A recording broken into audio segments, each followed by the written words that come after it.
Hi, and welcome to this edition of Lithuanian Brands Best Practice webinar series. My name's Darren Coleman. I'm the founder and managing consultant of UK-based branding agency Wavelength Marketing.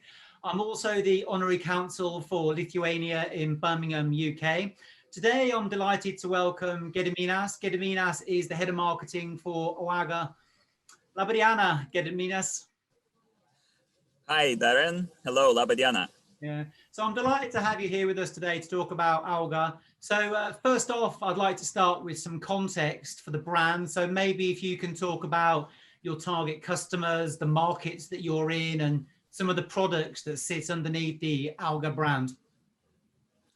Sure. Actually, our story is quite fresh. The brand is literally 4 years old.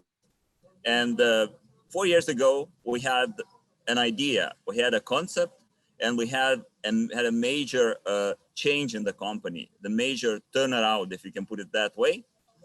Auga is today one of the biggest, or actually the biggest, vertically integrated organic and sustainable food production company in Europe. And 5 years ago, we were converting from conventional agriculture into 100% organic, certified organic, and from supplying only commodities into supply of end consumer, packaged consumer goods. And this was a major change for the company. And this was the time when the new brand was needed. So I had a great and exciting opportunity to start everything from scratch, as we say, from the white page in Lithuanian. And we did it. Actually, I'm still very excited to continue developing this brand. So the context, as I mentioned, of the company was that we are entering the FMCG product segment and making the whole new philosophy for the company, the whole new production method.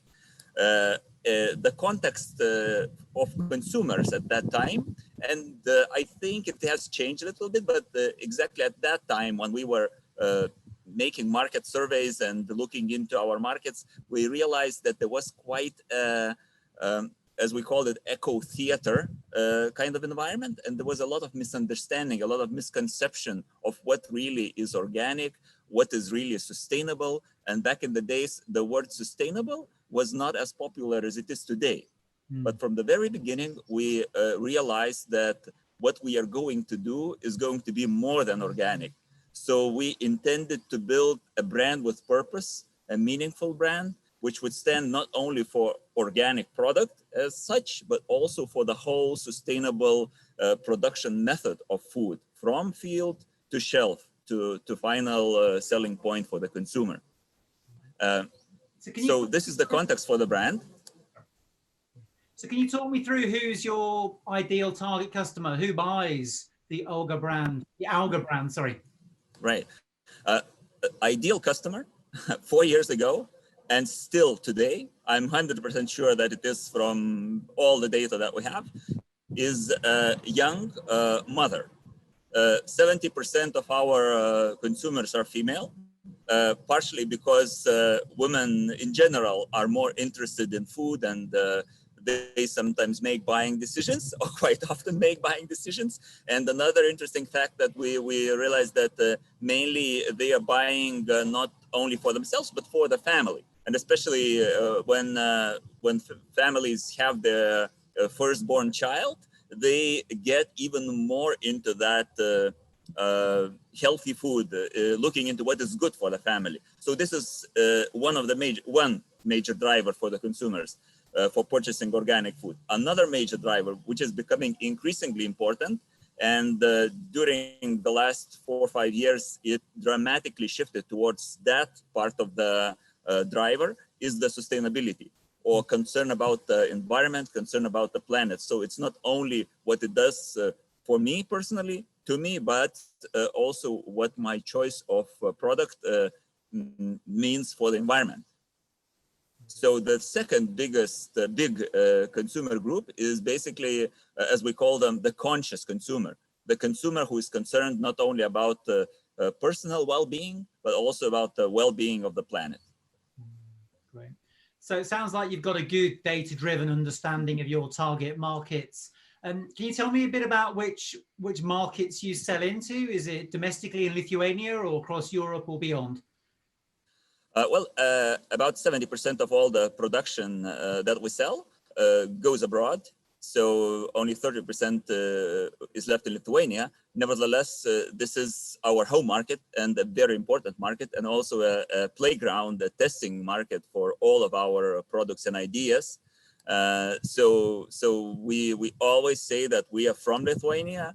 The very name of our brand, the word Auga, actually means to grow, or the third person grows. That's literally what it means translated into English. And we like to know that we have a meaningful brand, not only because we have some purpose behind it, but also because it means that word also has a code for growth. We grow food and we want to grow it as a business, as a sustainable business. Yeah, so there's a core concept at the heart of the brand. So you've mentioned that you've got a number of products underneath the Auga brand. Can you talk me through some of the products that you sell underneath the Auga brand? So mainly there are two biggest product groups. One group is commodity products, which are not branded, although the company, the brand behind it, and we'll get to that point, how we relate the company and the brand, is also very important. But another group of products which is really touching the consumer, and a product which consumer can touch and feel and taste, is the final packaged products for the end consumer, or FMCG product.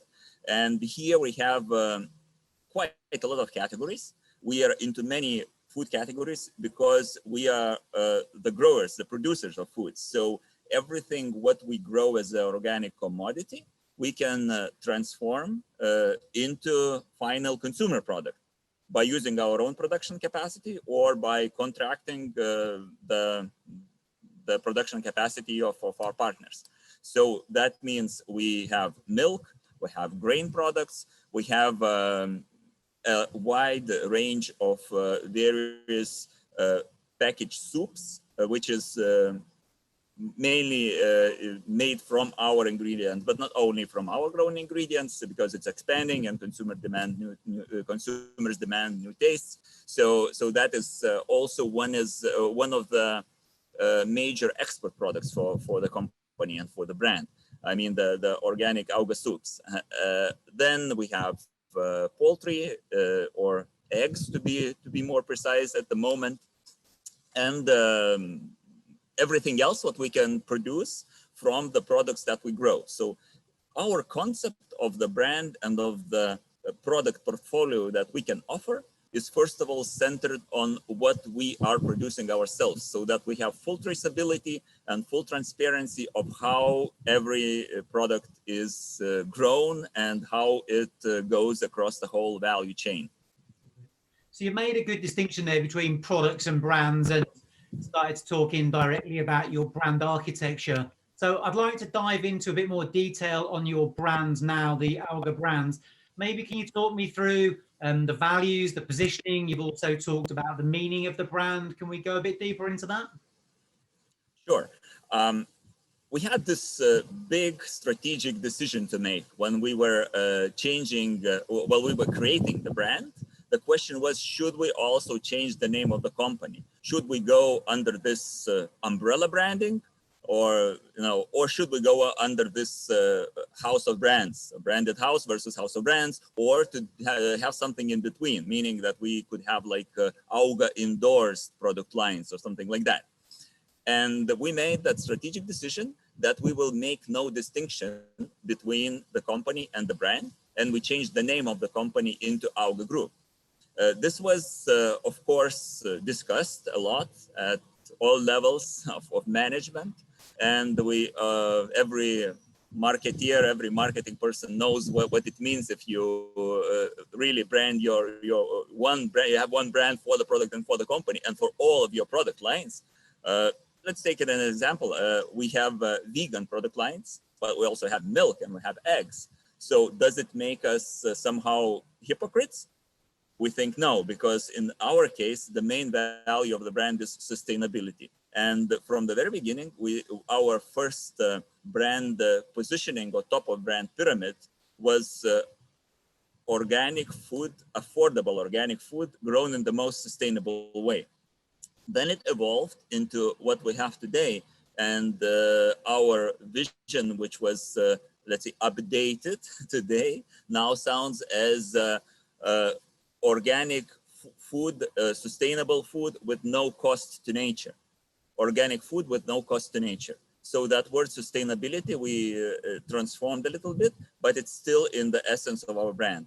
The other three values of the brand that we emphasize, and of the company as well, as I said, we make no distinction. So the first one is sustainability. The second one is innovation or innovativeness. From the very beginning, we had this idea that we want to make all the organic and sustainable food production differently.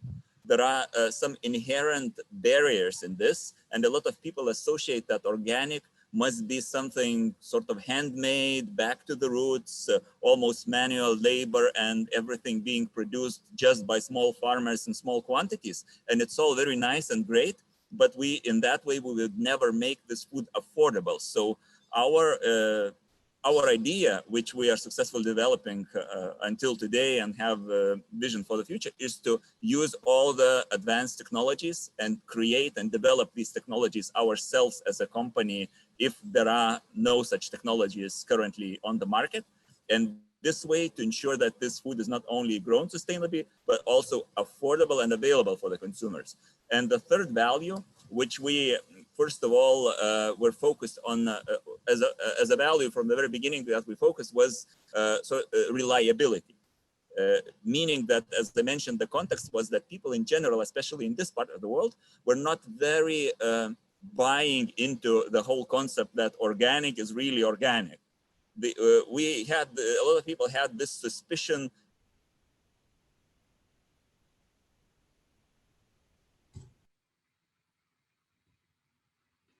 We've lost Gediminas.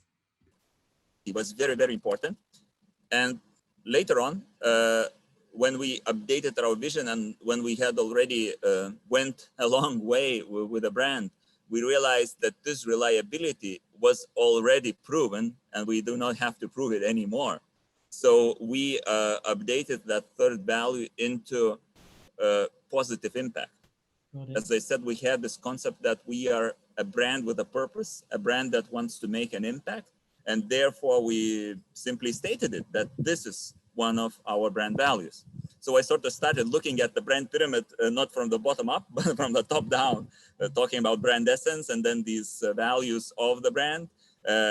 But just finishing what is the foundation and the basis of the pyramid, that would be that we are organic, we are high quality, we aim to make it affordable, and we produce our food our own from field to shelf, meaning that it's full traceability, full transparency.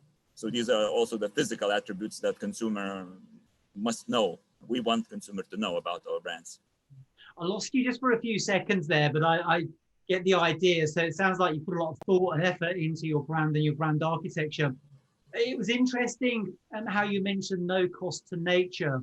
Is the underlying goal there to try and move your brand into a slightly more premium space by saying there's no cost to nature, but subliminally we're a slightly more premium brand? Was that the goal, or you're always going to be focused on being affordable? Because a lot of the time with organic, there's the association of being slightly more premium, and that's the value premium that people will pay. So was the objective of talking about no cost to nature to send a subliminal message that there needs to be some additional cost and a premium in this for you? That's a very good question. Actually, we never had intention to be a premium brand. On the one hand, organic and sustainable food will always be at least a little bit more expensive than the cheapest conventional food that you can produce. There is no way to have a high quality, no pesticides, no chemical fertilizers, and maintaining certain standards and certifications to produce at exactly the same cost and having exactly the same output from 1 hectare, let's say, as you can have with a lot of chemical support in the conventional agriculture. This is one thing. But on the other hand, if we apply all the technologies and if we take care of the soil and it becomes naturally more fertile, we can achieve, and we already proven during the last 4 years, that we can achieve quite a comparable yield levels with this kind of large scale and highly automated and using technologies model of agriculture. So our concept is that we never want to emphasize that we are a premium brand, and the whole design of the packaging, the brand design, we never aim to be top-notch premium product. And in terms of price, our aim that we should not be more than 20% more expensive than the conventional product. It's not achievable for all food categories at the moment, but we have also proven that we can achieve that in with quite a lot of our products. So, coming back to the cost to nature question, mainly what we mean is the biggest cost to nature nowadays. The #1 pressing problem of the world, obviously, is climate change. And not many people know that almost 1/4 of all greenhouse gases is produced from the sector of agriculture and forestry. Usually people don't even realize how big this impact is. And this is exactly the sector which has the least technological progress with regards to that. And we intend to change it. This is our main goal, to have it in the long run. It should be CO2 neutral or climate neutral production. So it sounds like Auga then makes organic affordable and accessible. That's the vision. Great. That's who we want to be. So time's pressing on, so we'll need to wrap up. But before we do, I'd like to just understand a bit more about your plans, hopes, and aspirations for the coming months and coming years. One of our biggest aspiration is to take our brand out to the world. And as I said, we already export quite a lot of our production. A big part of it is, of course, commodity, organic commodity, grain and milk, etc.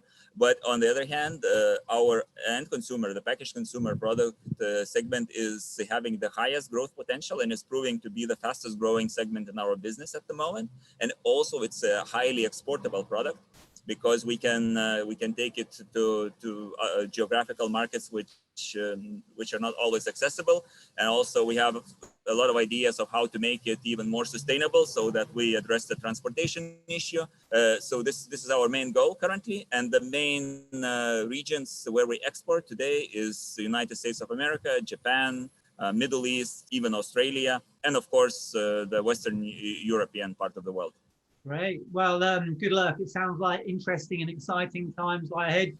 So Gediminas, Head of Marketing for Auga, thanks a million for joining me today on Lithuanian Brands Best Practice webinar series. I appreciate it. At you. Thank you so much, Darren. Bye. Bye.